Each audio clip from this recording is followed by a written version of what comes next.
अजित पवार यांचं 28 जानेवारीला बारामती विमानतळावर झालेल्या विमान अपघातात निधन झालं। या अपघातात फ्लाइट अटेंडंट पिंकी माळी यांचाही मृत्यू झाला। अजित पवार यांच्या विमान अपघातावर अनेकांनी प्रश्नचिन्ह उपस्थित केलेले आहेत। आमदार रोहित पवार यांनी पत्रकार परिषद घेत या अपघातावर शंका उपस्थित केली होती। रोहित पवार यांनी हा अपघात नसून घातपात असल्याची शक्यता नाकारता येत नाही असं म्हटलं होतं। यानंतर आता पिंकी माळी यांच्या वडिलांनीही यावरती प्रतिक्रिया दिली आहे। याबाबत सविस्तर माहिती जाणून घेऊयात या व्हिडिओच्या माध्यमातून। पण त्याआधी तुम्ही जर चॅनलला सबस्क्राइब केलं नसेल, फॉलो केलं नसेल तर नक्की करा, जेणेकरून आमचे अपडेट्स लवकरात लवकर तुमच्यापर्यंत पोहोचतील।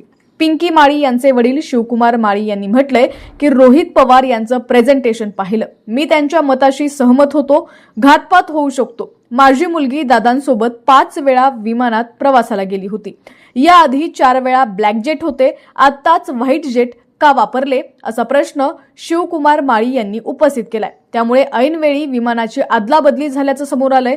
त्यामुळे हा घातपात तर नाही ना असा प्रश्न उपस्थित होतोय। पुढे बोलताना शिवकुमार माळी म्हणाले की पिंकी बारामतीला जाऊन ती नांदेडला जाणार होती।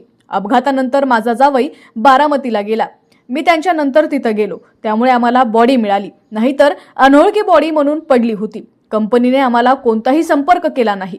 रोहित पवारांनी जे विषय मांडले आहेत आम्ही त्यांच्याशी सहमत आहोत। रोहित पवार यांनी आपल्या पत्रकार परिषदेत अजितदादा यांच्या विमानाची माहिती दिली। रोहित पवार यांनी आपल्या पत्रकार परिषदेत अजितदादांच्या विमानाची माहिती दिली।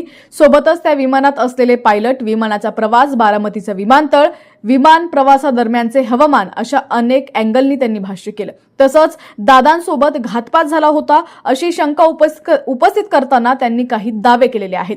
दादांसोबत घातपात झाला का याचा शोध घेतला पाहिजे। अजितदादा हे मोठे नेते आहेत, त्यामुळे त्या अपघाताचा तपास झाला पाहिजे।